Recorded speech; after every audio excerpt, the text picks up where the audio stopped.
Olá, amigos. Nós estamos aqui com o nosso primeiro programa Coisas do Brasil. E para Coisas do Brasil, número 1, nós tínhamos que apresentar um programa muito especial.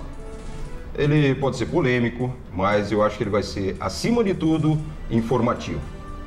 Para isso, nós trouxemos uma convidada especial hoje. Tudo que você disser poderá ser usado a favor do Brasil. Mostre a sua cara, Denise Abreu. Boa tarde, amigos. Boa tarde, Celso Brasil. É uma honra estar aqui neste programa que estreia Coisas do Brasil, da TVT Brasil, para conversar com vocês, para conversar com você, um grande entrevistador, a respeito das coisas caóticas que estamos vivendo no nosso país. E eu estou à tua disposição para este pinga-fogo que nós vamos começar agora. Vamos lá, Denise. Denise, para o público que ainda não a conhece tão bem, tá? Eu gostaria que você se apresentasse. Então, ao invés de eu ficar aqui relatando tudo, quem é Denise Abreu? Denise Abreu. Eu me formei em Direito pela Pontifícia Universidade Católica de São Paulo em 1983. Tive a honra de ser convidada pelo governador Franco Montoro para começar a minha carreira no serviço público, na Secretaria de Segurança Pública do Estado de São Paulo. Prestei o concurso da Procuradoria do Estado de São Paulo aos 24 anos de idade. Fui aprovada no primeiro e único concurso que fiz. Foi uma imensa honra integrar esta carreira, considerada pelo Supremo Tribunal Federal o melhor escritório de advocacia do país, com integrantes brilhantes. Lá fiquei 17 anos e aqui em São Paulo há uma característica muito peculiar. As consultorias jurídicas das secretarias de Estado são compostas exclusivamente por procuradores de Estado, para que haja uma autonomia mesmo na verificação da conduta administrativa de todo o secretariado. E, na qualidade de procuradora, tendo exercido basicamente a minha carreira em consultoria dentro da Procuradoria, eu tive a oportunidade de passar por todas as secretarias de Estado aqui em São Paulo e fui chefiar a consultoria jurídica da Secretaria de Estado da Saúde, quando iniciou o governo Mário Covas, porque eu tinha sido, durante 4 anos, assessora jurídica do governo Fleury, como procuradora do Estado, e o governador Mário Covas, então, me convidou para assumir a chefia da consultoria da Secretaria da Saúde, que era a secretaria que lhe dava uma importância e um destaque maior, na medida em que faltavam muitas unidades de saúde em São Paulo em 1995. Isso que eu ia falar. E o governador Mário Covas queria, enfim, construir os tais hospitais que eram de extrema necessidade para a população do estado de São Paulo. Eles saíram? Nós acabamos escrevendo um projeto de lei, denominado Projeto da Criação das Organizações Sociais de Saúde, o primeiro projeto de criação de organizações sociais de saúde aqui no país e a primeira lei de parceria público-privada entre o governo e o privado. Até então não tinha existido isso. Não existia, nem no âmbito federal e nem em nenhum outro estado. Então nós criamos um modelo de transferência da gestão dos hospitais públicos para entidades privadas que não tivessem fins lucrativos, como a Santa Casa de Misericórdia de São Paulo, como Santa Marcelina, como Santa Catarina, como a Universidade Federal de São Paulo, dentre outras. E tivemos êxito na construção deste projeto, foi uma luta. Foi uma lei com 24 artigos, onde nós tivemos mais de 230 emendas, com muitos debates, audiências públicas no Conselho Federal de Medicina, no Conselho Regional de Medicina, na própria Assembleia Legislativa do Estado de São Paulo. Eu comandava essas audiências públicas à medida em que eu tinha sido destacada para encontrar essa solução e elaborar o projeto. Havendo êxito no projeto, virou um mote de campanha, inclusive de reeleição, do governador Mário Covas, e aí ele, pela primeira vez, eu sou afastada da carreira da Procuradoria para assumir um cargo político. Eu me torno chefe de gabinete da Secretaria de Estado da Saúde para controlar o orçamento desta segundo maior orçamento do Estado na Secretaria. Esse foi o seu ano 1 na política? O ano 1 na política, 1996. 96, perfeito. Lá permaneço por mais ou menos 2 anos, porque neste meio tempo, infelizmente, aqui em São Paulo a gente passou por um momento muito trágico, que foi a degola de um menino numa rebelião na FEBEM da Imigrantes. O governador Mário Covas, com a sua visão absolutamente humanista, decidiu fechar a Imigrantes, onde tinham 4.500 adolescentes em conflito com a lei, e apresentar à sociedade paulista e agora a brasileira, porque vários estados copiaram, um novo modelo de atendimento que pudesse efetivamente ressocializar estes meninos que haviam cruzado a fronteira da legalidade e caído na ilegalidade. Então, ele montou uma força-tarefa. Eu, como chefe de gabinete da Secretaria de Estado da Saúde, fui compor esta força-tarefa. Em 20 dias, eu e meu grupo apresentamos um novo modelo de FEBEM, que é essa Casa Vida, que vocês conhecem aí, e automaticamente ele me retirou da chefia de gabinete da Secretaria de Estado da Saúde para assumir a chefia de gabinete da Assistência e Desenvolvimento Social, porque a FEBEM, como fundação, era uma autarquia vinculada à Assistência e Desenvolvimento Social.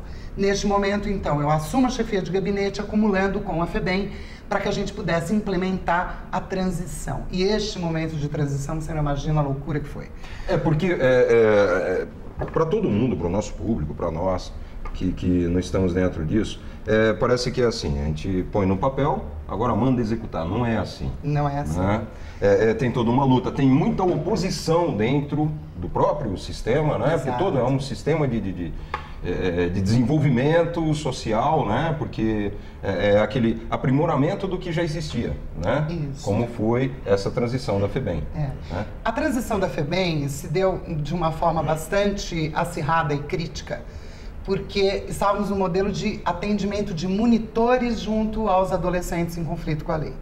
E nosso modelo substituía a presença do monitor no pátio por educadores, porque a única saída para o nosso país efetivamente é uma reforma educacional. Quer seja na educação para as crianças e os jovens que estão livres no mundo civil, quer seja para os adolescentes em conflito com a lei, que devem se ressociabilizar. Eu tenho uma pergunta, mas no momento certo ainda vou voltar nesse pontinho, tá? Perfeito. E aí Denise, nós vivemos 180 rebeliões neste ano. O governador Mário Covas tiveram aproximadamente 8 mortes durante essas 180 rebeliões. Era também um momento político em que o atual governador Geraldo Alckmin se colocava como candidato a prefeito de São Paulo, disputando com a Marta Suplicy, perdeu por 7 mil votos. E, evidentemente, para chegar a esta perda de votos, o sindicato dos monitores era da CUT, foram promovidas essas 180 rebeliões e as mortes acabaram acontecendo. E o próprio sindicato fez uma denúncia na ONU. E nós tivemos a visita, então, da Mary Robson. Eu tive que recepcioná-la com toda a equipe da ONU e do FBI que a acompanhava, para entender se efetivamente havia tortura dentro das unidades. Nós passamos, então, por 3 audiências públicas, tentaram levar o governo Mário Covas para a Haia por crime contra a humanidade, em razão destas mortes. Evidentemente, o governo foi absolvido, nada aconteceu, mas foi uma grande experiência minha junto à população, junto ao público, porque eu, mais uma vez, e era muito nova à época, tive que assumir essa interface com a população através das audiências públicas. Você tocou num ponto bom. Você, como mulher, eu sei que detesta isso. Ou talvez não, seja diferente de outras, né? Eu era muito nova. Denise, nós estamos fazendo a sua apresentação, por enquanto, né? Qual a sua idade? 52 anos de idade. Eu gostaria de saber o seguinte. Você, para que a gente possa colocar para o público agora, você está se apresentando para esse público que vai poder ver a Denise Abreu como virtual ou pré-candidata à presidência da República? Me fala rapidamente qual a diferença entre virtual e pré. Quem é você? Excelente pergunta, Celso. É tão importante a população entender essa diferença. Nós tivemos o primeiro congresso do PEN 51, Partido Ecológico Nacional, partido ao qual eu sou filiada. E os candidatos virtuais são aqueles que a população gostaria muito que fossem candidatos. Tá. Mas por serem filiados a partidos da base do governo, como o próprio Bolsonaro, que é do PP, que faz um excelente trabalho para a nação, que é um ícone de resistência contra a tomada do poder pela esquerda, não pode se candidatar à presidência da República na medida em que o partido dele está na base aliada e toma a definição como base aliada, que é de coligar com o PT nas eleições. E assim se constituem algumas candidaturas virtuais em que a população gostaria que fossem efetivadas, mas pela legislação eleitoral não há possibilidade, porque cairão todos em infidelidade partidária se lançarem suas candidaturas, independentemente da definição do próprio partido. Enfim, nós temos aqui uma pré-candidata à presidência da República. Exato. Ok. Agora, por aquela cronologia que nós estamos fazendo, nós paramos ali por 98, mais ou menos. 2000, Isso. né? Exato. Então, vamos trazer rapidamente para 2014 para poder... Dúvida, sem dúvida. Bom, enfim, o governador Mário Covas falece e eu entrego o meu cargo, porque meu compromisso era com o governador, minha carreira tinha que ser retomada, é muito difícil emocionalmente você conviver com a realidade dos adolescentes em conflito com a lei. Eu vou até depois falar um pouquinho sobre um dos meus projetos na área educacional que vem desta experiência. E nós queremos saber. E acabo entregando o meu cargo no dia seguinte do falecimento do governador Mário Covas, com quem eu tinha o compromisso político, e volto à carreira para trabalhar na Secretaria de Educação, na consultoria jurídica pela Procuradoria-Geral do Estado, quando o Chalita, inclusive, era o secretário. No final do ano eu tenho câncer, sou operada, eu tive câncer de tireoide e gânglios linfáticos, isso faz 14 anos, e naquele momento eu resolvo, então, 2002, né? Eu sou operada e recebo um convite de um amigo pessoal para compor o governo Lula, porque o Lula tinha acabado de ser eleito. Eu nem votei, para dizer bem a verdade, porque eu tinha sido operada exatamente na semana da votação. E se tivesse votado? E se tivesse votado, não teria votado no PT. Eu ainda não dei o meu voto para o PT até hoje. Tá, então muito pode bem. Continuar. E aí eu fui convidada para compor porque o PT tinha algumas dificuldades na constituição do primeiro governo, especialmente, de ter técnicos que tivessem experiência dentro da administração pública.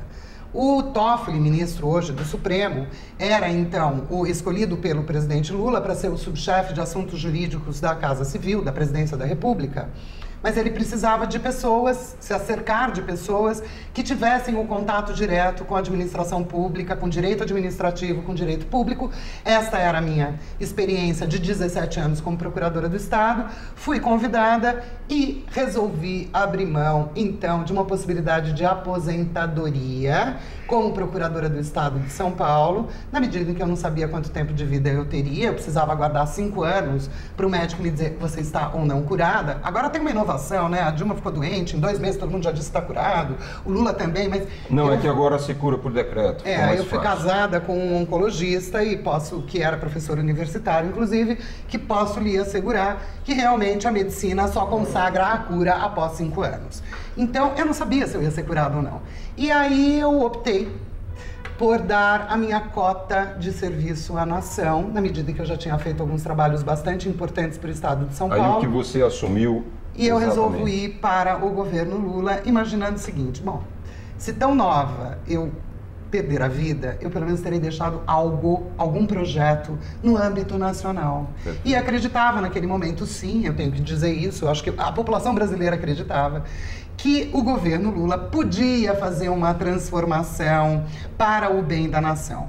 Efetivamente, nós observamos que não foi este o projeto, nem a proposta do PT, é uma proposta de manutenção do poder pelo poder, para instalação do bolivarianismo, na medida em que eles seguem todas as diretrizes traçadas pelo Foro de São Paulo.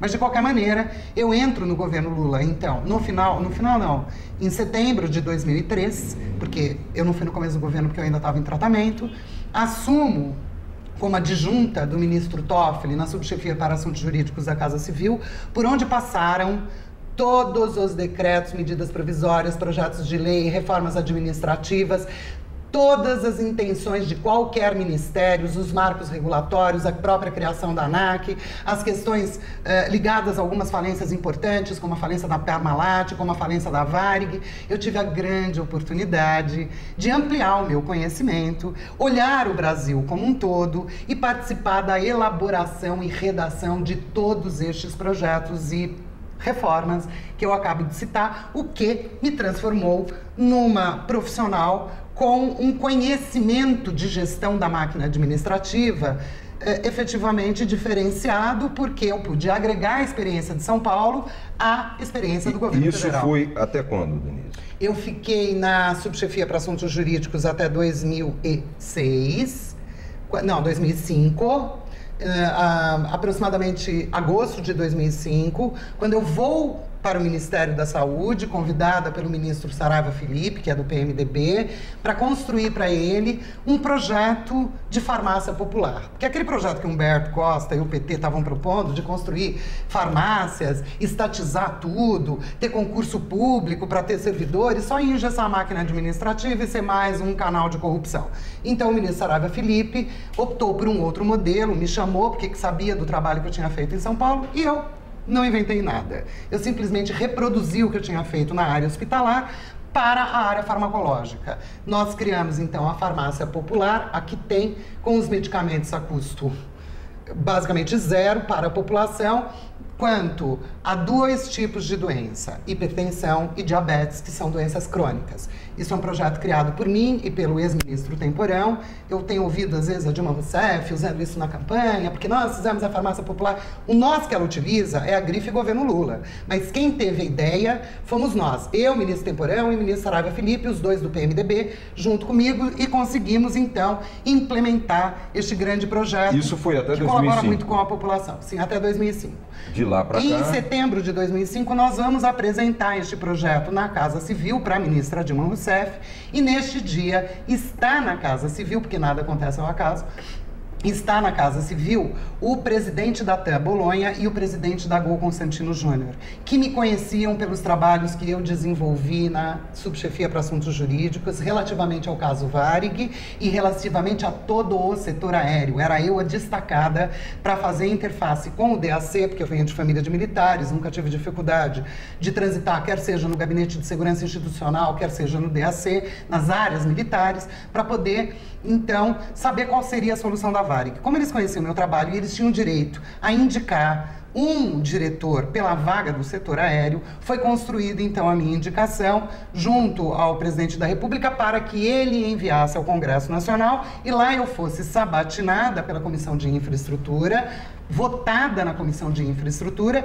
e depois da votação da comissão, o plenário do Senado Federal tinha que consolidar aquela votação para que eu pudesse receber um mandato. Portanto, diretor de agência só perde o mandato por impeachment, não há exoneração, é bom que se esclareça isto, e eu assumo a ANAC na primeira diretoria no dia de sua criação, que foi 20 de março de 2006. Lá eu permaneço até 24 de agosto de 2007, quando eu peço por carta, divulgada na imprensa nacional, a renúncia ao cargo de diretora da ANAC, após ter passado por 2 CPIs, ter sido fritada num assassinato de reputação sem precedente, especialmente com uma mulher, é bom que se diga, renuncio ao cargo, volto para São Paulo, e aí eu vou me recuperar. Eu tive perdas consideráveis, quer seja na minha saúde, quer seja emocionalmente, quer seja em relação aos meus familiares. Meu pai, infelizmente, acabou tendo leucemia, minha mãe ficou muito doente com tudo que estava acontecendo, meus filhos também tiveram consequências. Quantos filhos? Eu tenho 2 filhos. 2 filhos. Um hoje com 32 anos de idade e o mais novo, meu novinho, meu caçulinha, de 27 anos de idade, que já é casado.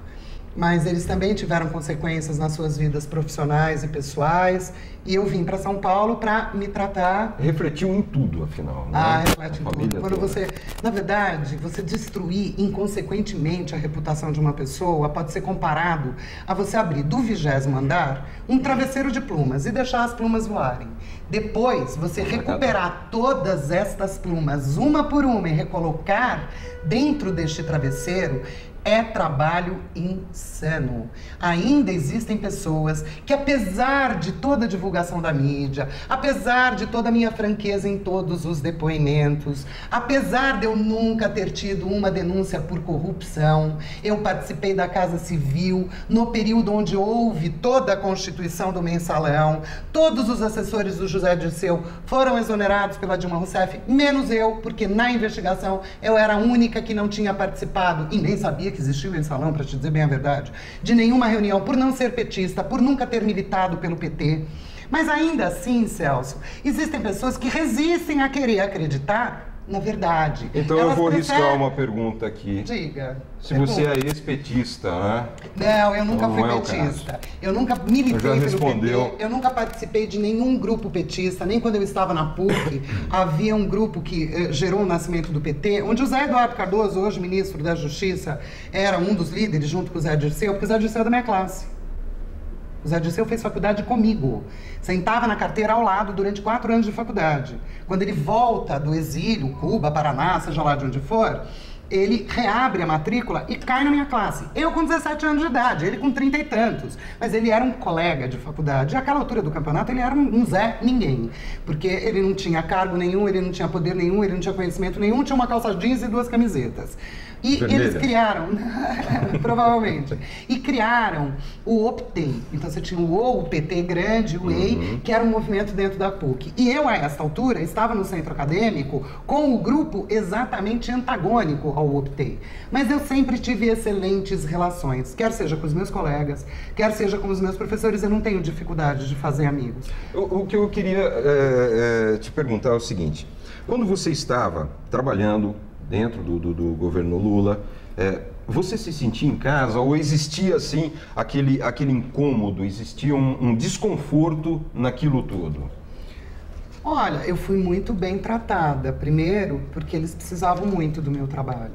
Quando se precisa. Eu jamais recebi uma ordem sequer do Zé Dirceu. Além de desenvolva tal trabalho, nunca houve uma encomenda. Faça de tal maneira porque este é o interesse do governo. Por incrível que pareça, ele é muito menos centralizador do que a Dilma Rousseff.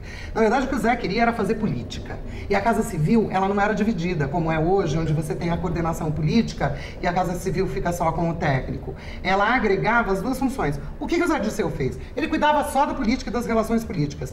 E a parte da administração de todos os ministérios, elaboração dos projetos e despacho com o próprio presidente Lula a respeito das medidas provisórias, dos decretos, dos projetos de lei, não eram realizados pelo Zé Dirceu. Eram realizados exclusivamente pela subchefia de assuntos jurídicos, comigo e com o Toffoli. Tá, aí você deixou, né, de trabalhar no governo Lula em que ano? 2007. Tá, 2007. De 2007 até 2014. O que eu faço? O que você faz? Ótimo. Você projetava essa posição que você está hoje? Não, eu me reinventei.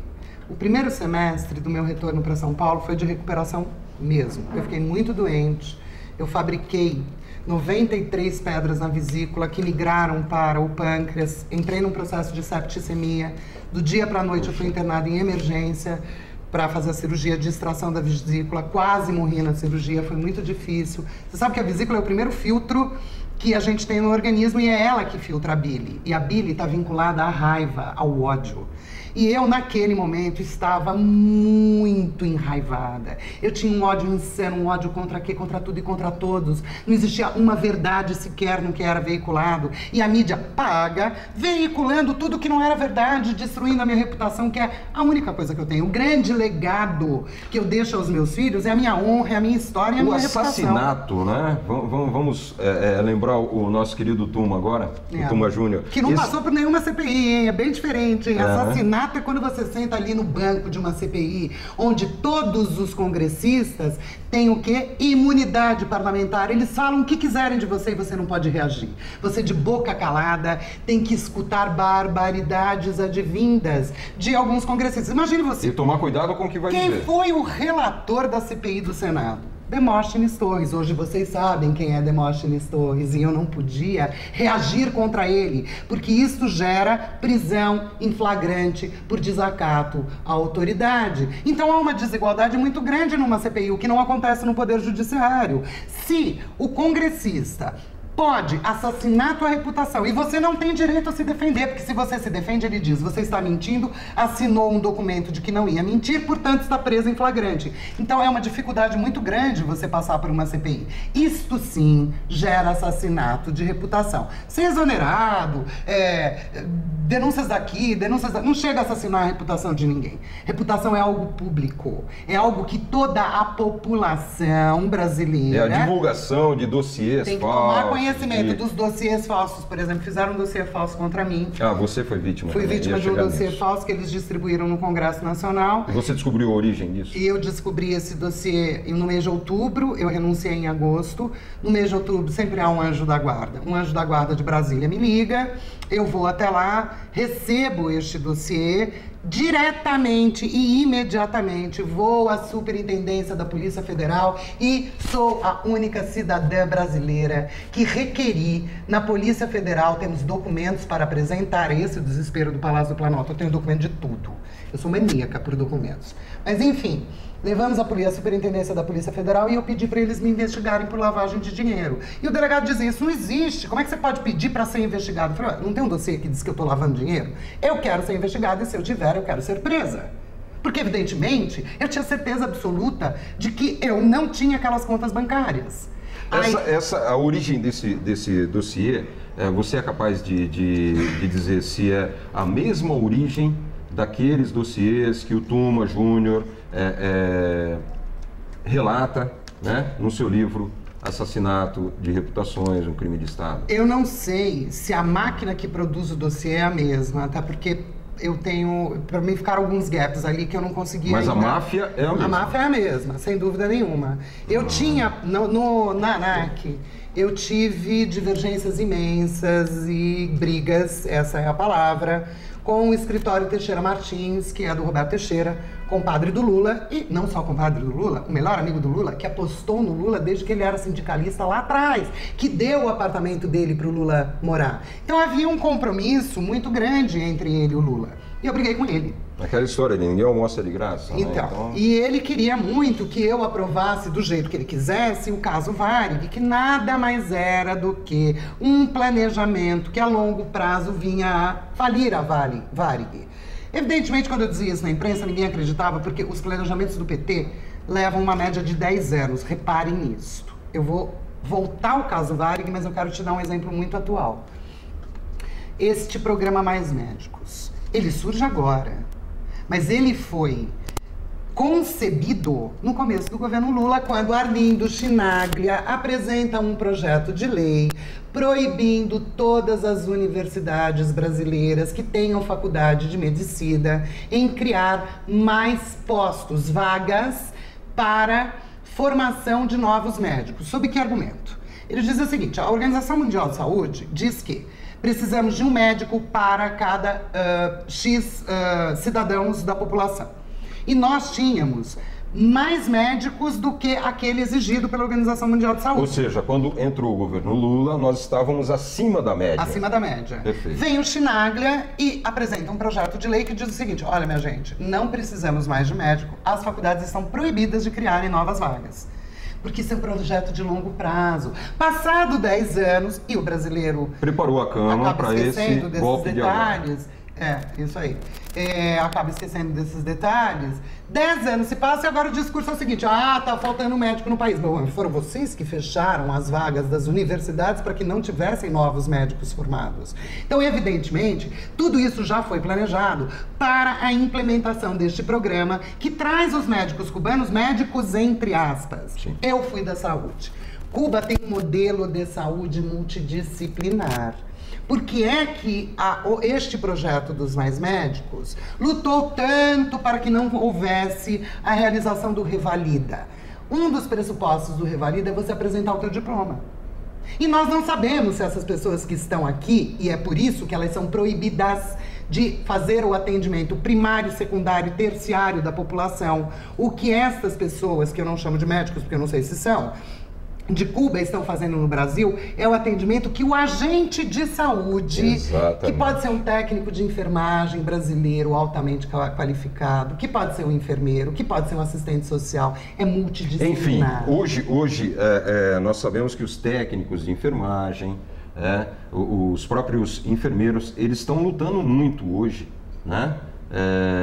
Por salário, é um trabalho escravo. É um trabalho escravo. Nós sabemos que é um trabalho escravo. Sem dúvida. E eles estão lutando bastante por isso. Quer dizer, a não entrada desses médicos e substituir por um projeto mais honesto, porque é desonesto isso que estão fazendo. Sem dúvida. Né?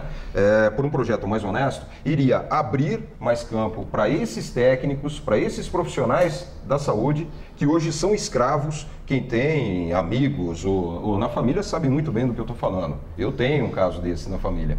Então, além de abrir para essa categoria, né, de técnicos e enfermeiros, nível superior, ainda ia dar mais campo para os nossos médicos. Sem dúvida nenhuma. Agora, hoje está acontecendo uma coisa. Eu lá no Paraná, hoje a gente está falando aqui de São Paulo, mas eu estou por dentro ali do Paraná. Nós temos uma cidade, eu vou pegar uma cidade só. Esse é um exemplo de tudo, tá? Nós temos uma cidade no Paraná que tinha 3 hospitais. 2 foram fechados. Hospitais federais, estaduais, hospitais municipais, 2 foram fechados, tá? Não se sabe por quê. A região de Guarapuava ali está jogando tudo para Curitiba e a grande Curitiba, os médicos, tudo bem. Aí eles acabam caindo naqueles grandes hospitais de Curitiba. Sim. Além dos que morrem na porta do hospital, porque nem entrar pode, né? Então não tem hospitais lá. Os médicos do SUS não estão recebendo. Isso, se não me falha, é no mínimo 3 meses. Não estão recebendo, acho que já está no 4º mês. E os médicos vão querer parar. Sim, e aí vai justificar o projeto. A Dilma irá para a televisão, vamos nos adiantar. A Dilma irá para a televisão dizendo: estão entendendo porque é importante este programa Mais Médicos, porque hoje os médicos brasileiros, que são cruéis, estão, na verdade, em greve, pouco se importando. Isso não é verdade. A área da saúde do nosso país é de extrema qualificação. O compromisso dos servidores da saúde é inequívoco. Eu sou testemunha porque sou alguém que vim desta área. Ainda que realizando trabalhos jurídicos, eu tinha contato direto com toda a comunidade da área da saúde. Nós tivemos a oportunidade de conversar em off já várias vezes, exatamente, né, Denise? E você me falou, e eu dei esse ênfase quando estamos falando de saúde, porque é uma preocupação do povo brasileiro. É uma preocupação, não. Preocupação é quando a gente está preocupado com algo. É um desespero, é uma realidade, essa safadeza, não tem outro termo, não tem um termo bonitinho para isso, que está sendo feita com o povo brasileiro. Né? Então, é aquela coisa, vamos implantar o caos para que nós possamos apresentar uma falsa solução e tudo está dominado. É isso. Né? É muito fácil dominar o caos. Muito fácil. Então, agora nós vamos pegar essa bomba toda e vamos jogar na mão de Denise Abreu. Resolva. O que você tem para isso, Denise? Para a área da saúde. Da saúde especificamente agora, porque nós vamos falar de segurança e tudo o que dói no calo do brasileiro. Sem dúvida. Bom, a área da saúde, ela passa primeiro por um problema de recursos. Eu acho que o cumprimento da Emenda Constitucional 29 é obrigação do Estado. Não há como transigir com o dinheiro público para a área da saúde. Há muita perda de dinheiro na área da saúde. Eu vou te dar um exemplo. Há muito desvio de verbas são destinadas. Então vamos falar perda, o desvio é absurdo. A gestão é muito mal feita. Sim. O desvio de verba existe para interesses pessoais, mas existe também a perda do dinheiro da saúde. Então, o Ministério da Saúde, como gestor, ele repassa recursos aos estados que não estão na plena e aos municípios que têm administração plena da saúde, para que os estados e os municípios, então, realizem aquisições de medicamentos, as licitações necessárias e, supostamente, a construção da infraestrutura necessária para a saúde. O problema é, o dinheiro que vem não é o da Emenda 29. Todas as vezes o dinheiro da Emenda 29 está congelado. E isto é uma determinação constitucional que o governo não vem cumprindo. Por outro lado, se falta recurso para a saúde, nós temos que, e aí eu já estou falando do meu programa, encontrar nichos no país para legalização destes nichos, onde a gente consiga, através destes nichos, obter recursos de impostos que não é do cidadão, que é do nicho não legalizado e que este recurso seja integralmente carimbado para a saúde. Não há mais que se trazer recursos novos de impostos para cair no grande caixa do Ministério da Fazenda, para fazer o joguinho do superávit primário, para apresentar para a população. É dinheiro carimbado para o Fundo Nacional de Saúde, de forma que os governantes tenham condições condição absoluta, independentemente do partido que estiverem. Porque não adianta você... O que o PT faz? Ele dá recurso para o Estado que é do PT ou que é aliado ao PT. Aquele que não é aliado ao PT não recebe recurso da saúde. Por exemplo, São Paulo tem a grande sorte de ser um grande arrecadador de imposto e de ter uma ótima gestão na área da saúde dentro das possibilidades. Mas que mecanismo direto assim você utilizaria para isso? Então, o mecanismo direto é isso. São bolsões que nós estamos estudando, que estão soltos na informalidade do país, de forma que nós os tragamos para o mundo formal da legalidade do país, com carimbo dos impostos diretamente para a saúde. Desculpe, a partir Denise, daí, olha, é muito bonito esse discurso. Eu não posso dizer quais são, porque a Dilma está roubando todos. Só que tem um câncer bem arraigado, né? Isso. Nós temos o aparelhamento de tudo isso. O que você vai fazer com todos esses canalhas que estão ali pendurados? Porque a gente sabe que tem gente que não tem competência nenhuma para exercer tal cargo e tal. Foi criado o cargo até de assessor do faxineiro para poder colocar todo mundo ali, né? O que você vai fazer com esse pessoal? Ó, tá na tua mão. E eu vou aumentar o teu problema. Tá aqui, ó, esse exército de guerrilheiros, de médicos cubanos, tá aqui também na tua mão. O que você vai fazer agora? Isso não é um problema, isso é uma honra poder resolver isso. Uma metralhadora, matar tudo? Não é assim. Não. O que a gente vai fazer Então, para matar esse problema? Essa é a grande vantagem de eu ser especializada em direito público e direito administrativo. É muito fácil então vamos resolver o problema.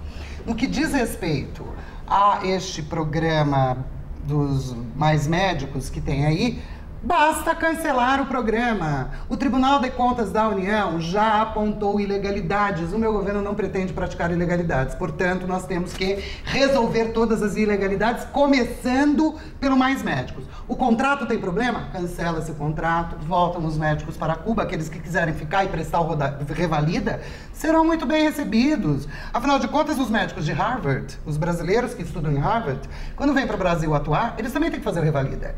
Então, se o cubano quiser ficar no Brasil, fazendo revalida e demonstrando a sua capacitação, serão recebidos de braços abertos. Okay, Agora, então... nossa valorização é para o profissional brasileiro de qualquer área.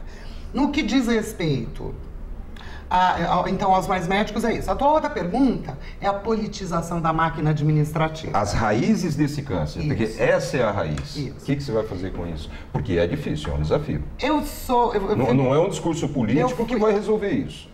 Não, eu não sou uma pessoa de discurso, eu sou uma pessoa de ação. Então, é um desafio grande. Mais ou menos. Na verdade é o seguinte, é um desafio grande para quem não conhece a estrutura da máquina administrativa. E essa é outra vantagem de eu ter passado no governo federal e ter podido transitar por todas as áreas. Esse feeling você já carrega. O fato é muito fácil de ser resolvido. Eu defendo e já declarei, logo na primeira entrevista que dei, na qualidade de pré-candidata à presidência da República, a meritocracia dentro do serviço público. Celso, eu sou uma servidora pública nata. Eu entrei na minha vida profissional no serviço público. Eu fui uma profissional de carreira na Procuradoria-Geral do Estado de São Paulo com muita honra. Saí da Procuradoria e ingressei novamente no serviço público no governo federal. Conheci pessoas de extrema qualificação que nunca foram bem aproveitadas, porque não têm vínculos políticos com os governantes. Eu defendo que no meu governo, se eu conseguir ter êxito nas eleições e vier, então, a ser presidente do Brasil, eu defendo no meu programa de governo e no governo a valorização da meritocracia do servidor público. A máquina está absolutamente inchada, há que se exterminar com essa quantidade exorbitante de cargos em comissão, que foram espalhados por todos os ministérios, autarquias estatais no governo Lula, exatamente para deter o poder político da máquina administrativa, e nós iremos rapidamente exterminar com isso. Você vai me perguntar, rapidamente como? Quando um presidente da República é eleito, ele demora mais ou menos um ano para conseguir, sentado na cadeira, entender a estrutura de todos os ministérios, de todas as entidades governamentais, para, a partir disso, poder adotar as medidas administrativas necessárias. Como nós viemos de lá, eu conheço toda a máquina administrativa. Eu não preciso de um ano para fazer isso. Muito rapidamente eu identifico aonde está implantado o nicho do PT para dar continuidade ao seu projeto, ainda que percam o governo, que percam as eleições, e Nós temos, então, condição muito rápida, quer seja por conhecer a estrutura legal e a máquina administrativa, como também o funcionamento do PT. O que eles entenderam como estratégico e por que implantaram e politizaram esses setores. Então, a gente rapidamente consegue retomar com uma reforma administrativa, diminuindo essa quantidade enorme de ministérios que temos e desnecessários, e implementando, sim, algumas medidas necessárias, como a criação da Secretaria Nacional da Polícia Federal, com autonomia administrativa, autonomia financeira e autonomia de gestão,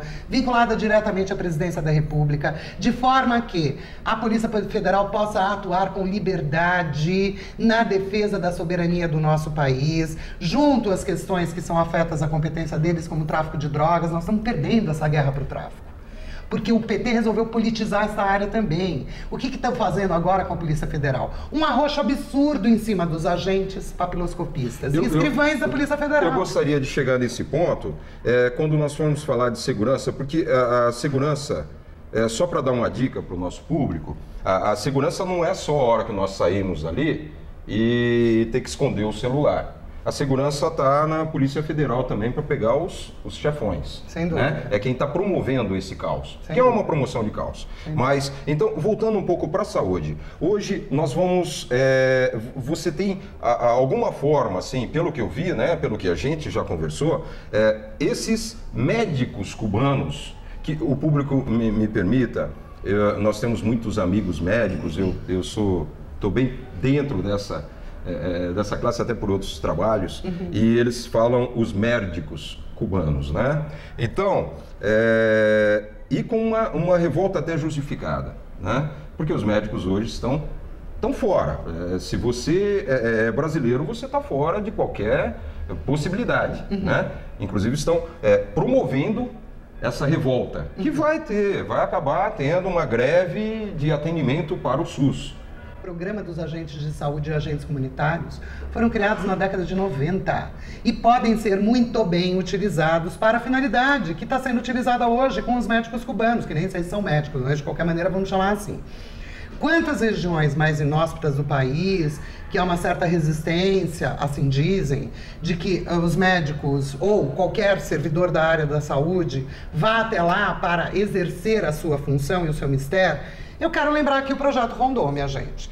Todos os médicos do Projeto Rondon e todo mundo da área da saúde ia para os rincões desse país mais afastados. Funcionava, não só funcionava, era brilhante o trabalho realizado pelos profissionais. Durante o regime militar. Durante o regime da ditadura militar, pelos profissionais do Projeto Rondon. Para que reinventar? Ah, pode mudar o nome, a grife, como o PT faz? Até pode, não vejo tanto essa necessidade. A necessidade é trazermos emergencialmente uma solução para a área da saúde, para a nossa população. Trazermos infraestrutura necessária. Não adianta você ter profissional se você não tiver ultrassom, raio-x, equipamento de saúde, construção de hospitais necessários em determinadas regiões. De que adianta você ter o profissional se ele não tem como exercitar a profissão dele? Agora, vamos falar sobre mais uma coisinha, Denise. Nós temos um problema na saúde, né? Quando você tem problema de saúde, quando você tem um problema de alimentação, quando você tem um problema de uma série de coisas que aí vem resultar no problema da saúde e você vai dar uma despesa para o Estado, né? Por não ter a sua saúde perfeita, por não ter uma qualidade de vida, tá bom? Vamos falar um pouquinho sobre a avalanche de bolsas, tá? O Bolsa Família, Bolsa isso, Bolsa aquilo. Sim. Nós gostaríamos de saber o que você acha disso, se tem que rasgar tudo isso, começar do zero, porque é um grande desafio também. Então, um discurso político é muito fácil, né? Sem dúvida. Mas eu gostaria que você apresentasse uma solução para isso. Então, essas bolsas eu vou chamar então de programas assistencialistas, porque são tantas que eu me perdi até no nome delas, né? De qualquer maneira, todas elas são permeadas pela visão do assistencialismo. O ser humano precisa de dignidade. Ele quer o dinheiro através da produção. Eu sou uma conservadora e, como tal, eu valorizo a produção e o crescimento do ser humano a partir da produção. O que nós vamos fazer? Não dá para acabar do dia para a noite com o Bolsa Família, é evidente. Porém, há como transformá-lo num programa não assistencialista. Vou te dar um exemplo.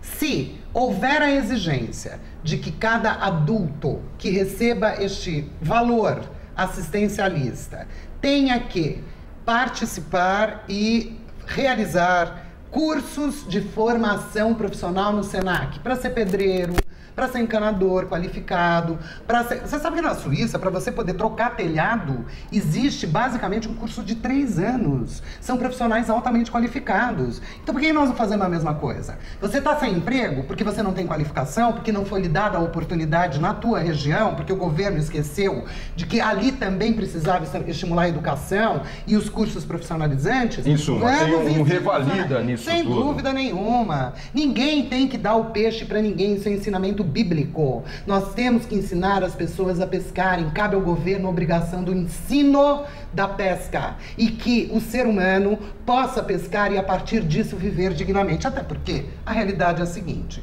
nós sabemos que existem muitos chefes de família no Nordeste que lançam mão deste recurso do Bolsa Família e, ao invés de sustentarem as suas famílias com esse recurso, gastam porque já são alcoólatras nos bares que existem na sua região, em algumas outras atividades não convencionais que não trazem o retorno direto para a família dele, para os filhos que ele tem. Então tem muita mulher, e eu sou mulher, tenho uma preocupação enorme com as mulheres brasileiras.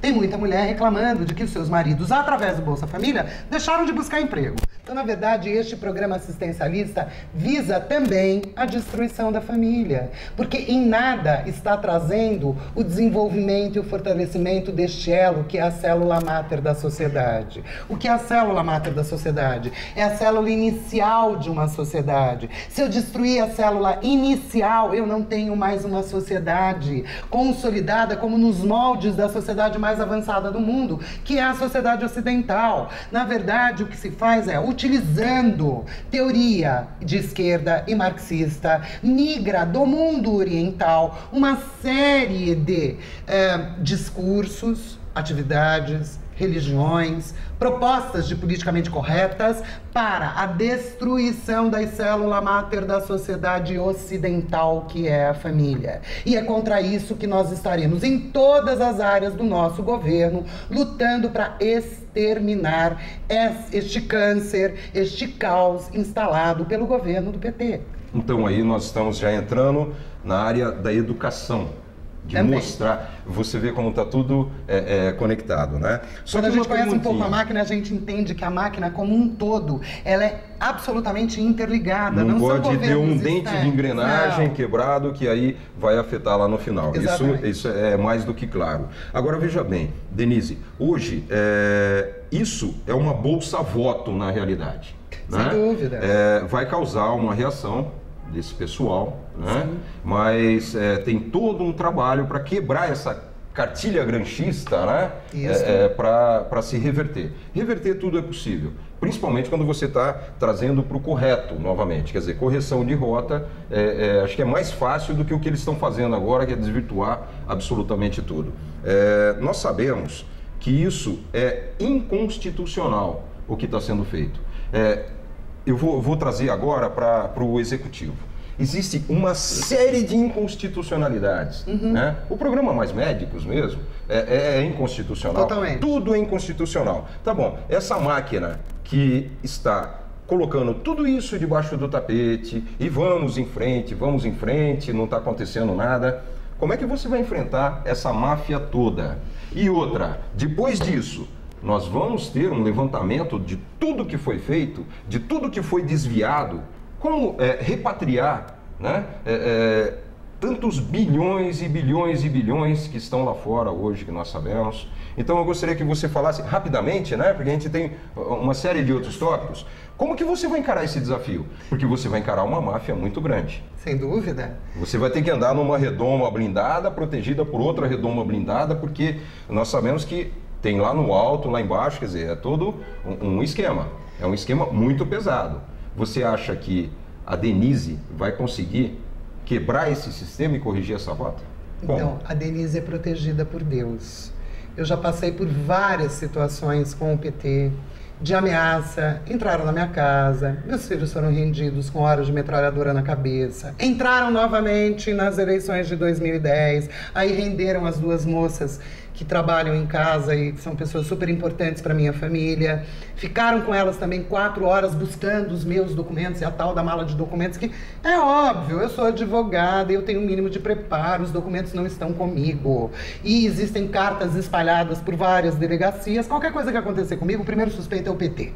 Portanto, a visibilidade me traz a própria proteção. Por outro lado, eu nunca tive por intenção, e talvez até tenha errado junto à nação, e aí eu peço desculpas à nação, de ser uma política. O Mário Covas me dizia, menina, se candidate, você é uma política nata. E eu me ofendia, eu dizia, ô governador, eu sou uma técnica. Então, este é o meu perdão à nação. Eu já poderia estar servindo vocês há muito mais tempo se tivesse escutado um grande estadista como o Mário Covas. O faço agora sem nenhuma intenção de me perpetuar no poder. Minha primeira entrevista, e eu quero repetir em todas, ressalta e firma a minha posição de que eu sou absolutamente contra a reeleição de presidente da República. Ótimo. Por que só presidente da República? Porque a presidência da República, a União, detém 70% dos impostos da população. Há condição, sim, de realizar grandes projetos com 70% de impostos da população. Os governos estaduais e governos municipais não têm essa chance. Eles dividem 30% dos impostos, têm que realizar junto à população os projetos, tem uma dívida incomensurável com a União, que eu, logo de plano, vou dizer para vocês, vou tentar achar uma saída fiscal para anistiar a dívida dos municípios todos, de forma que os prefeitos possam trabalhar, possam executar o seu mistério. E quando você entra numa eleição, não se pretendendo como alguém que quer se perpetuar, é muito fácil de você adotar as medidas necessárias para o país e extinguir bolsas assistencialistas, porque se elas se prestam a votos, eu não vou estar pleiteando votos para as próximas eleições. O que eu estou pleiteando é o resgate do meu país, é a soberania nacional de volta, é uma visão absolutamente nacionalista de resistência ao estado caótico instalado neste país. É contra isto que nós estamos nos propondo como pré-candidata à presidência da República. Nesse sentido, as medidas ficam muito mais fáceis de serem adotadas. Eu não pertenço a nenhum grande partido fisiologista, muito ao contrário. É um partido de 1 ano e meio, que está se construindo, que tem 7.200 filiados, com pessoas da mais alta qualificação. Eu fiquei muito surpresa e muito grata de conhecer essas pessoas, que pensam exatamente como nós, que são conservadores, que querem o resgate dos valores da família, para que a gente possa voltar ao rumo certo que o país esteve e que perdemos ao longo desses anos, com a implantação dessa ideologia de esquerda em todos os setores. Quanto à repatriação de dinheiro que foi desviado por corrupção, quanto à adoção de medidas mais radicais contra atuações ilegais, nós vamos repactuar com o Poder Judiciário. Tá bom, mas hoje nós temos... Porque isso não cabe ao Poder Executivo. Mas hoje o Judiciário está aparelhado. Aí é que tá, por isso que nós vamos repactuar com o Poder Judiciário. Eu tenho uma proposta de reforma do Poder Judiciário, eu sou contra a indicação de ministros do Supremo da forma como ela é feita. Eu entendo que se há o 5º Constitucional definindo quais são as instituições que devem indicar os representantes dessas instituições nas cadeiras do Supremo, não cabe ao presidente da República avaliar a lista tríplice, ligar para a instituição, mandar mudar o nome, porque aquele outro é mais afinado com os meus interesses governamentais. Não cabe. Cabem às próprias instituições, por exemplo, ao Ministério Público Federal, ter a sua lista tríplice e definir quem foi o mais votado por meritocracia nesta lista. E este nome deverá ser o nomeado como ministro do Supremo Tribunal Federal. Nós precisamos resgatar a possibilidade de termos uma Suprema Corte que resguarda a Constituição brasileira. A Constituição brasileira declarou o nosso país como Estado democrático de direito. O que significa isso? São as leis que definem o limite de atuação de um governante. Extrapolou o limite legal, este governante está na ilegalidade e ele não pode permanecer no cargo como tal. Para tanto, nós vamos precisar muito do Supremo Tribunal Federal, com autonomia, com esta reforma. Tá, agora eu vou te jogar uma bomba maior. Você tem também o Legislativo aí. Sim, é uma outra reforma. Você Porque vai hoje tudo enfrentar está dominado pelo executivo, né? Hoje você vai enfrentar... ali nós temos 90%. Quando você vê uma voz se opondo àquela sujeira toda, no meio daquela ratoeira, me perdoe o brasileiro falar assim, mas a gente tem vergonha do legislativo hoje. Quando você está com 90% ali, está tudo aparelhado, está tudo conivente. Isso. Como é que você vai fazer? Eles são eleitos pelo voto. Sim, são eleitos pelo voto. Então, eles estão ali democraticamente, né? Bem entre aspas isso, porque a maioria, se for hoje perguntar para o povo brasileiro, fala, põe na rua já. Né? Exato. Mas o povo não tem mecanismo para isso, não tem força nenhuma para isso. Mas tem força, o povo tem que entender o seguinte, aquele que você quer que vá para a rua já, não vote nele, para que ele não possa renovar o seu mandato. De qualquer maneira, aqueles que forem eleitos democraticamente pelo povo serão todos respeitados, afinal de contas, o presidente da República tem a obrigação de respeitar a vontade do povo, porém, num outro modelo. Não é por outro motivo que eu, ao entrar no PEN, tive uma reunião com a Federação Nacional da Polícia Federal, exatamente, e eles acabaram rompendo com a CUT logo após essa reunião, porque era uma das necessidades para que a gente pudesse avançar no diálogo. E eu trouxe para dentro do partido vários filiados que são agentes da Polícia Federal espalhados pelo país. Serão todos candidatos a deputado federal.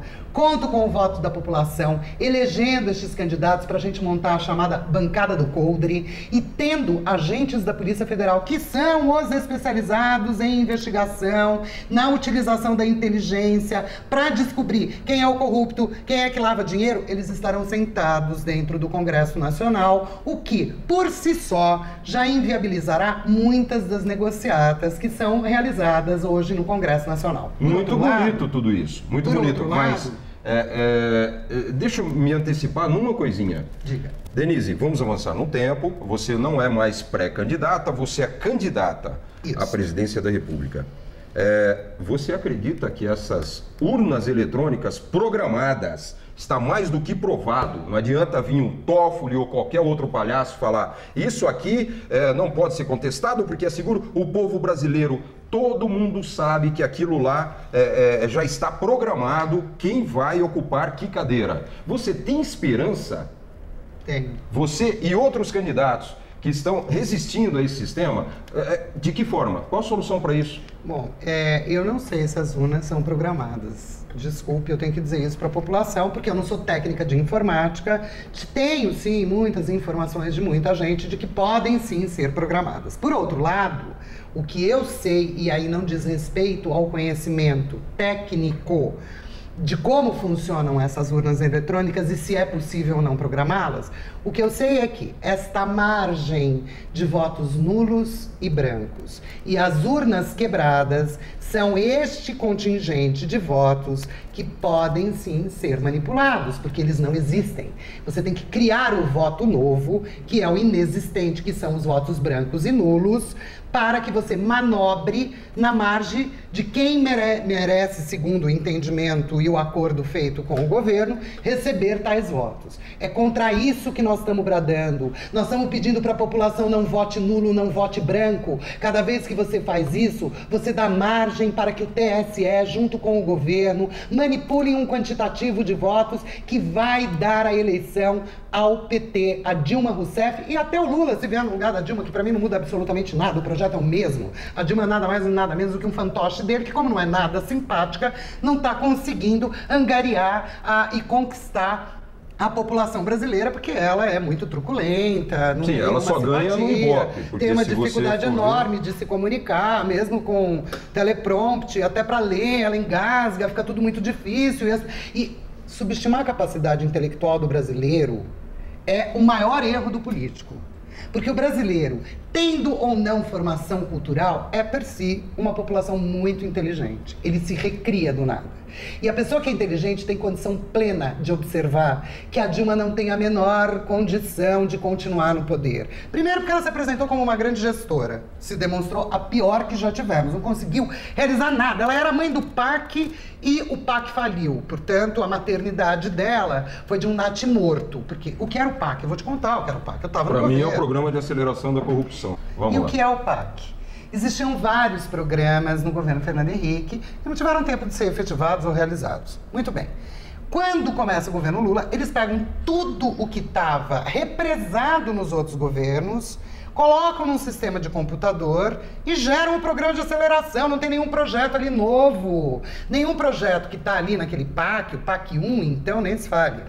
Foi inovação do governo Lula. Eles compilaram projetos de outros governos e disseram, olha, este é o nosso programa de aceleração. Quer dizer, mais uma vez uma maquiagem, uma enganação. Com Sim, e foi um programa de aceleração da corrupção, o PAC, que acabou gerando aí N obras paradas, nada vingou e pouca coisa saiu disso aí, e as verbas ninguém sabe onde está. Como organizar essa casa? Você vai precisar de uma assessoria, vai precisar de muita ajuda, tá? Você vai apelar aos seus 49, 50 ministérios, porque até lá...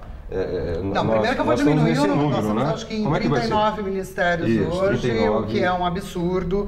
E logo no começo eu disse que eu tenho uma medida de reforma administrativa com extinção de várias secretarias. Essas secretarias, Secretaria da Mulher, Secretaria do Negro, tudo que divide a população eu vou acabar. Não vejo a menor necessidade, sou mulher.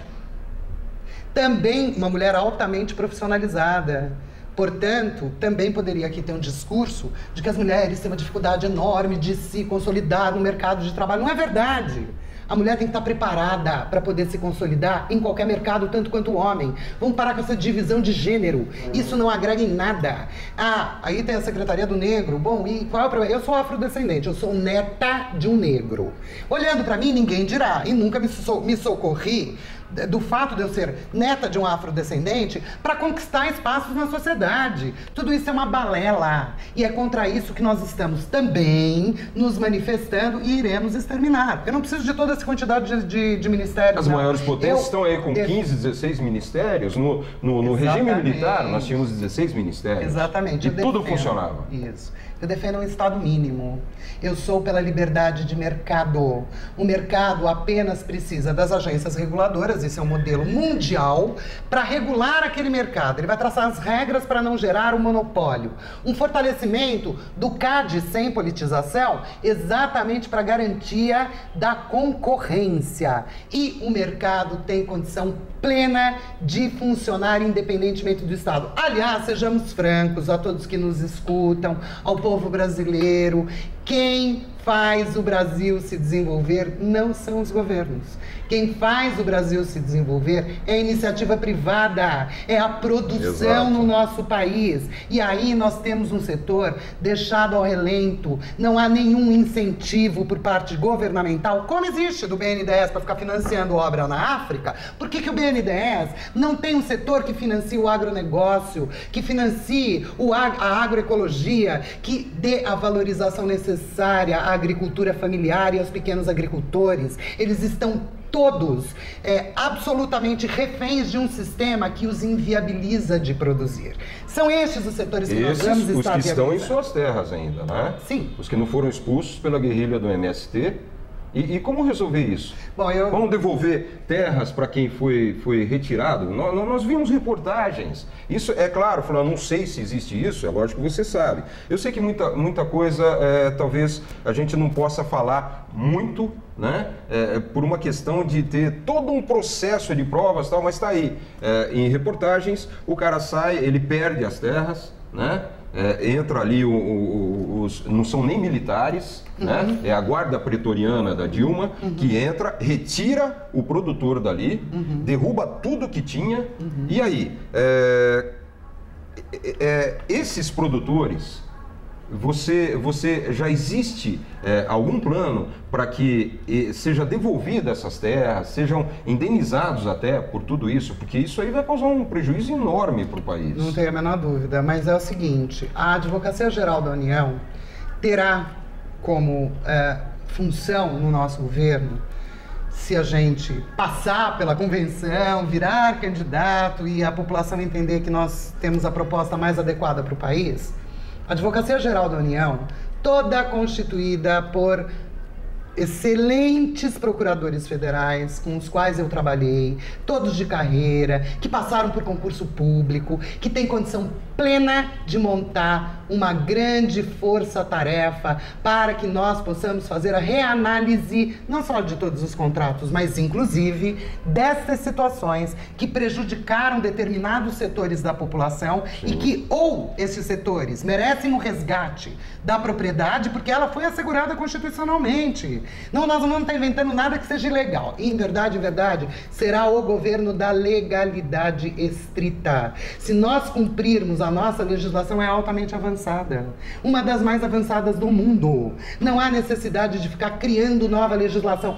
Basta você dar a independência para os excelentes profissionais da área jurídica que temos, para que eles possam apresentar na sua força-tarefa as conclusões que chegaram. Se tiver que indenizar, nós vamos indenizar. Se tiver que retomar essas terras deste núcleo guerrilheiro que é o MST, que só conseguiu conquistar um pedaço de terra, eles não sabem nem produzir, o que é pior. Não. São terras que deixaram de ser produtivas, porque eles querem a terra para morar, mas eles não querem a terra para produzir. Então o que nós temos que fazer é reverter essa situação, e tudo isso são mecanismos jurídicos possíveis de serem realizados, desde que você dê autonomia aos profissionais. Hoje nós temos aí leis sendo criadas inconstitucionais, decretos inconstitucionais, tudo isso vai ter que ser revisto. Sem dúvida. Você vê um prazo, porque você vai ficar na alça de mira, né, dos críticos, né, e o próprio povo esperando isso. Você acha que essa transição, essa retomada, não deixar tudo perfeito, porque o estrago é muito grande, nós vamos levar mais de 20 anos para recuperar tudo que aprontaram até agora, e o que vão aprontar até outubro, só Deus sabe.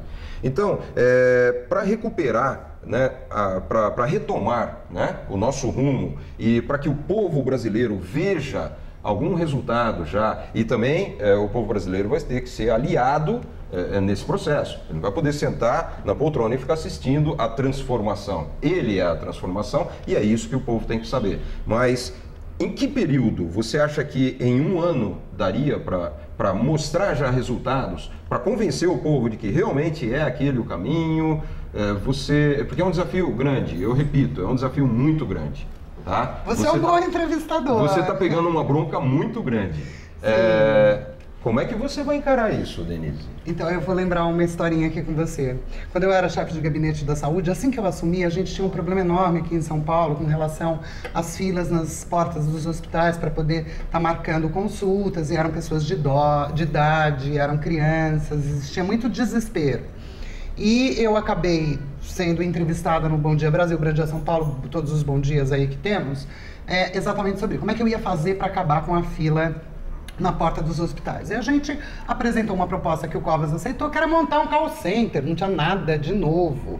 Pelo menos eu não obrigava um senhor de 80 anos de idade a sair da sua casa às 5 da manhã para marcar uma consulta. Ele me passou a marcar por telefone, o que já foi um grande avanço para a população.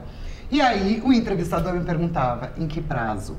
Eu disse, em 90 dias. E todos os dias a Rede Globo abria o Bom Dia São Paulo. Faltam 89 dias, faltam 88 dias, mas nós conseguimos cumprir. Então eu vou olhar aqui diante das câmeras e vou dizer, o primeiro ano de governo é a avaliação de toda a máquina administrativa, com a valorização da meritocracia e a despolitização dos ministérios e dos programas. Não há o que fazer além disto no primeiro ano de governo. Evidentemente, você tem que tocar os projetos que estão em andamento e que sejam bons. Ninguém aqui está dizendo que entra no poder e só porque era do outro governante você aniquila aquilo que está em andamento e pode trazer resultado para a população. Agora, o primeiro ano de governo é a reforma da máquina administrativa mesmo. Qualquer candidato que prometer outra coisa não estará inovando e não vai mudar o destino da nação. Qualquer candidato que invente grandes obras faraônicas está querendo conquistar o teu voto brasileiro, porque nenhum deles conseguirá fazer nada se não despolitizar a máquina administrativa do Estado. Uma outra pergunta. Hoje nós temos ali, vamos pegar uma coisa que é um modelo, né? Um modelo de caos, né? O povo nordestino vai ter água? O povo nordestino já podia ter água há muito tempo. Eu tenho um forte relacionamento com Israel, é sabido e é público. muitas relações com o general Farkash, que foi chefe da inteligência das 3 armas em Israel e do Mossad. E também dei muita consultoria para várias empresas de Israel, estive algumas vezes lá. E um dos projetos que eles têm é a da dessalinização da água do mar, onde você torna potável, e hoje mais de 40% da cidade de Tel Aviv, a cidade mais importante de Israel, ela é abastecida com água do mar. Você não tem problema ecológico, você não tem o problema no que nós não temos mais o que encharcar para ter hidrelétrica, isso é fato. Sim. Então nós temos 2 caminhos, por exemplo, para você conseguir ter luz na cidade, e depois eu vou retomar a questão da água, para você poder ter luz nas cidades. Ou nós vamos usar o modelo americano, que são de micro usinas nucleares, que é o que o Obama está fazendo. São pequenos nichos de usinas nucleares para você, em determinadas regiões, dar o suporte necessário. E a outra alternativa, onde nós temos mar, evidentemente, é a dessalinização da água do mar, para que rapidamente a gente possa fornecer para o Nordeste a água merecedora desta população. Não há como exigir produção de ser humano que não tem água. Sem água não há produção. É impraticável que estados como os do Nordeste, que poderiam sim ser grandes produtores de frutas, nós por Petrolina exportamos muita fruta do Nordeste. Exportamos quando podíamos exportar, porque hoje você não tem mais empresa cargueira para fazer exportação no Brasil. Sim. O Velho Chico, a transposição do Rio São Francisco. O que é aquilo? Foi um golpe? Foi um elefante branco? Ou foi mais uma fonte de desvio de verbas e o nordestino estava vendo navios? Em pleno sertão. Isso é que é o difícil, né? Bom, as contratações foram milionárias de empreiteiras para a realização da obra. A gente tem visto as fotos do que não foi feito absolutamente nada, as empreiteiras continuaram ganhando e, evidentemente, isso é uma fórmula utilizada pelo PT, porque a gente sabe que tem uma tarifa, né, para você ter uma contratação de uma empreiteira. No modelo petista adotado, é um viés da lei de licitação novo criado pelo PT, em que o empreiteiro que ganha ele tem que pagar um quantum para o governo para poder realizar a obra. E a transposição de São Francisco tem se demonstrado exclusivamente isso, um grande foco para ser o ralo de dinheiro por onde sai o dinheiro para o PT. Agora eu vou mudar bastante o foco, tá? Perfeito. Vamos falar sobre a sua visita ao Papa. Vamos ser bem breve nisso aí. E o porquê? Nós sabemos que hoje aqueles que acreditam, nós respeitamos a fé de cada um, né?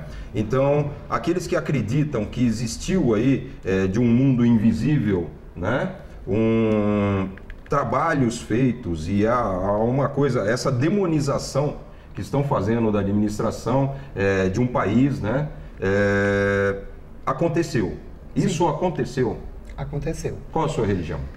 Eu sou de uma família católica e após a minha saída do governo Lula, eu recebi um telefonema de um amigo, um empresário, que me levou para uma sessão de exorcismo no convento das Carmelitas Descalças em Moema. Elas são da clausura.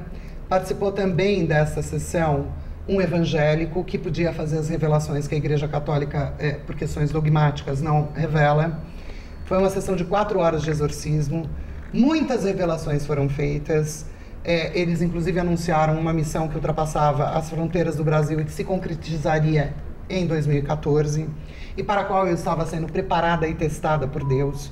Marcaram, então, uma audiência com o Papa Bento. Eu estive em Roma com um casal de amigos, fomos à audiência do Papa Bento.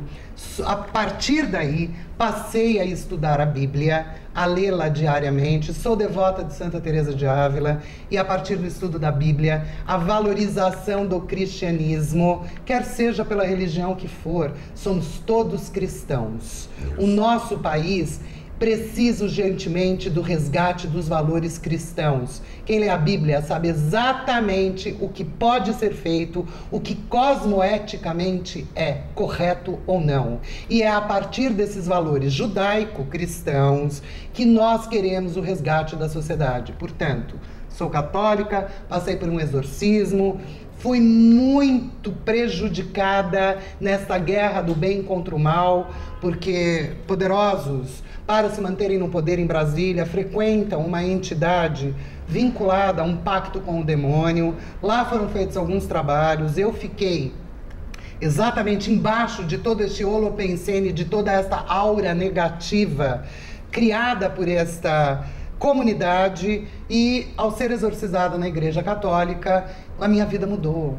Eu passei a resgatar a minha vida profissional, que é a continuidade daquela tua pergunta. Eu passei a dar consultorias na área privada. Eu fui morar nos Estados Unidos e trabalhei no escritório de representação da Junta Interamericana de Defesa.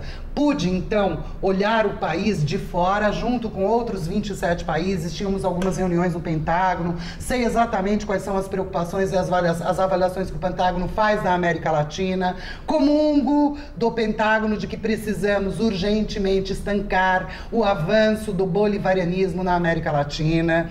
E, em razão de tudo isso, especialmente do fato de eu ter começado a ler e estudar a Bíblia diariamente, a supervalorização do cristianismo dentro de mim, porque nós estamos, acima de tudo, numa luta pelas almas.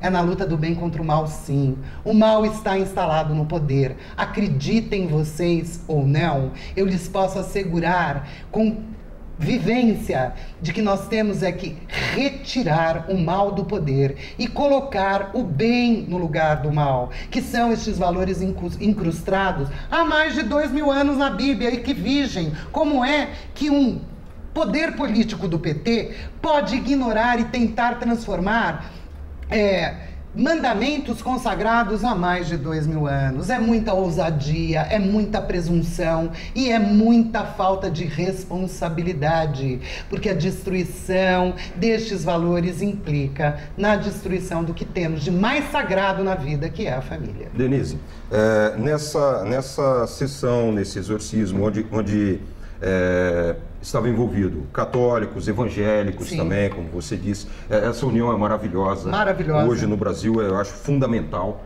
né? Sem porque dúvida. É o cristianismo acima de tudo. Você falou em revelações. Rapidamente, só para a gente encerrar esse tópico, tem uma revelação que você possa falar ou possa nos dar uma dica melhor? Eu vou falar de duas revelações. Tá. Quando começou essa sessão de exorcismo, dizia Irmã Betânia, dizia para mim: repita tudo o que eu estou lhe dizendo. E a primeira revelação foi: eu renuncio ao charuto batizado que me entregaram. Essa foi a primeira revelação. Nossa. Eu descobri ali que aquela cilada do charuto, só que eu não sabia que aquele charuto estava batizado. Fazia parte de todo este projeto da guerra espiritual, do mal, tentando aniquilar a minha vida. E qual a segunda revelação? A revelação feita pelo evangélico é que foi utilizado um bebê no sacrifício, isso é lastimável, pela minha vida. Eu tive consequências na saúde muito sérias, mas graças ao meu bom Deus e à revelação do Espírito Santo, e é por isso que eu sempre me despeço das pessoas na paz e alegria do Espírito Santo, eu fui absolutamente salva e sou uma convertida cristã absolutamente convicta. Graças a Deus. Agora vamos fazer, nós temos o tempo, né? O tempo urge, então nós vamos fazer um jogo rápido agora. Perfeito. Desmilitarização, rapidinho. Desmilitarização do quê? Dos militares, né? Da polícia militar, a desmilitarização que estão propondo aí. A minha proposta é o oposto. Eu estou propondo um governo misto entre civis e militares. Eu entendo que nós deveríamos ter escritórios regionais da Presidência da República instalado em todos os estados desse país, porque é um país continental, é muito difícil você encastelado em Brasília saber o que efetivamente está acontecendo no dia a dia de cada estado. Tampouco ficar sobrevoando por uma hora, como aconteceu no Espírito Santo, depois de uma calamidade, a Presidente da República sobrevoa por uma hora o estado do Espírito Santo, isso não leva a coisa nenhuma. Eu quero saber no dia a dia quais são as necessidades de cada estado e daquela população. Para tanto, precisamos de escritórios regionais da Presidência da República, que deverão todos serem instalados em bases militares e comandados pelos militares. Eles têm extrema capacitação, eles são extremamente comprometidos com a nação e com a soberania nacional. Peraí, um escritório da Presidência da República, como nós tivemos, teve um dirigido pela grande Rosemary Noronha, né? Que conheceu aí, uma pessoa muito importante, ela conheceu muitos países, né? viajando no Aerolula, né? E aquela coisa toda, que só agora, né, de um tempo para cá, é que veio o escândalo Rosegate. Nem vamos colocar isso, porque isso aí eu acho que ainda vai para um julgamento, isso ainda vai ser levantado. Né? A nossa Polícia Federal está parada hoje, protestando justamente porque eles não têm 2 malas, como você foi levando 2 malas, né, de documentos. Foi. Nem vamos entrar nisso, era tão gostoso você falar dessas 2 malas de provas que deixou a petralhada louca aí.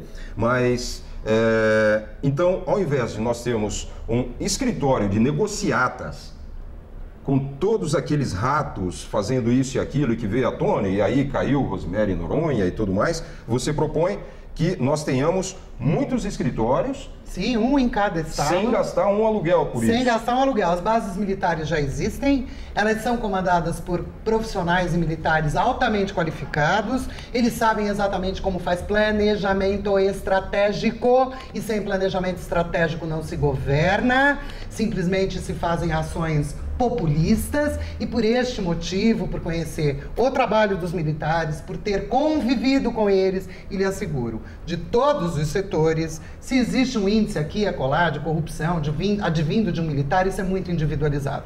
Enquanto instituição, não são instituições corruptas. Então, para a garantia de que não haverá desvio, de que os interesses pessoais não serão colocados acima dos interesses da população brasileira e da nossa soberania, eu quero que haja escritórios em cada estado, instalados nas bases militares e comandados por estes militares, que levarão, depois de seus planejamentos, de colherem as observações e as necessidades locais, ao Poder Central, para juntos debatermos a política pública que devemos implementar. É um governo misto.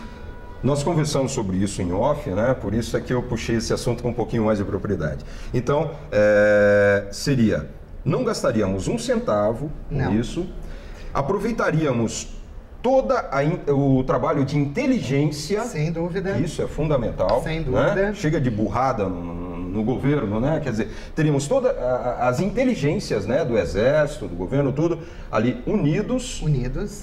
E aí apresentando solução, porque ninguém melhor do que o militar daquele batalhão, daquela unidade, para conhecer melhor a sua região. Não precisa voar, não precisa nada. Não precisa. Estaria resolvido. E outra coisa eu não pretendo ficar fazendo viagens internacionais, a não ser cumprindo a agenda de um estadista, porque isso é obrigatório. Do contrário, eu quero viajar o Brasil inteiro. Eu quero conhecer esse país de cabo a rabo. E aí eu sei, tem gente que diz assim para mim, você já sai perdendo nesse discurso, porque o PT dirá, ela quer conhecer e eu já conheço. Eu não quero conhecer como eles conhecem, sobrevoando não. Eu quero conhecer a realidade local. É colocando o pé na lama que nós podemos efetivamente saber como é que se retira a lama.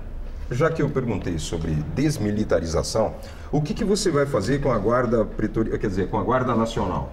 Essa guarda pretoriana aí que foi criada, ela tem que ser extinta, eu não preciso disso. Eu preciso de uma excelente polícia civil, uma excelente polícia militar e excelentes armas. Exército, Marinha, Aeronáutica e a Polícia Federal, já estou garantindo que será excelente, porque já é, só que nós vamos estar dando condição, seja de gestão, seja econômica, seja administrativa, para que com independência e conjuntamente eles atuem. Tá, já que falamos disso aí, Marcha da Família com Deus, o retorno. O que você fala dessa marcha, o que ela representa para a Denise? Como que a Denise, cidadã brasileira, está vendo essa marcha? A Denise, cidadã brasileira, apoia todos os valores conclamados por esta marcha. É a valorização da família, é a valorização, vou repetir a palavra, dos valores judaico-cristãos, do respeito a Deus, do respeito à ética, de um bradar contra esse estado de coisas caótica e da corrupção que vivemos.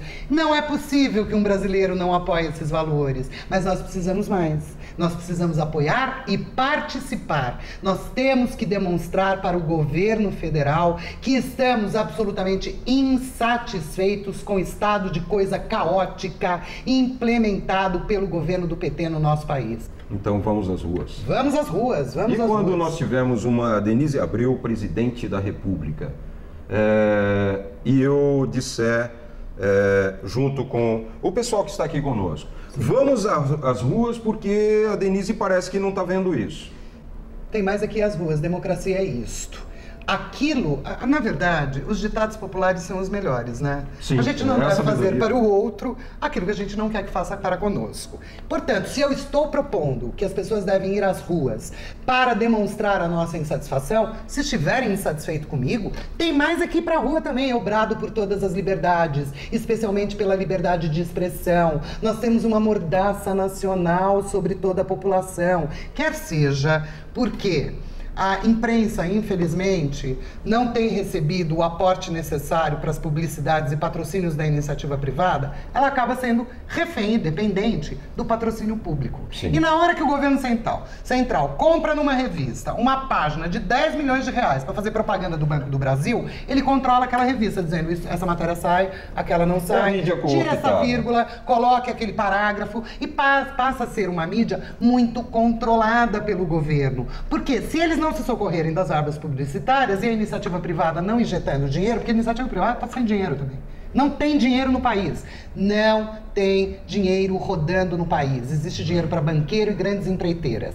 O resto, não há como algumas empresas fazerem as suas publicidades através dos veículos convencionais. E aí os veículos convencionais, para poder pagar servidor, luz, água, telefone, movimentação e todos os custos gerados, acaba ficando refém da verba publicitária federal, que impõe a sua diretriz política, a sua ideologia de esquerda nas matérias que vêm sendo veiculadas. E é por isso que as redes sociais ganharam tanta força. E é por este motivo que, depois de ter saído uma pesquisa na Folha de São Paulo pelo jornalista Fernando Rodrigues, que é da esquerda, hein? Nem é alguém vinculado ao conservadorismo, mas foi contratada uma empresa internacional, me parece Bits, que fez uma consultoria sobre as redes sociais. E o Fernando Rodrigues traz uma matéria que ele até dedica um parágrafo bastante interessante ao PEN 51, dizendo que o PEN não tem representatividade no Congresso Nacional porque vai participar das primeiras eleições, quer seja majoritária ou proporcional. Que o PEN é um partido nanico e não tem força política. Que ele tem 0,32 do número de filiados do maior partido do país, que é o PMDB. Que ele lançou como pré-candidata à presidência da República Denise Abreu e que, após isto, o PEN lidera as redes sociais. Isto acabou fazendo com que eles rapidamente colocassem o marco civil da internet em votação, para calar a nossa voz, que estamos aqui, acima de tudo, para mostrar a verdade para a população antes que ela exerça o seu direito e a cidadania, colocando o seu voto na urna. Eu vou lançar um desafio agora, e se você conseguir cumprir isso, por causa do tempo, se você conseguir cumprir isso, você vai ganhar um presente. É mesmo? É. Que bom. Você tem 3 minutos para as considerações finais. O que faltou aqui para ser ressaltado? Vamos lá, contando o tempo. 3 minutos.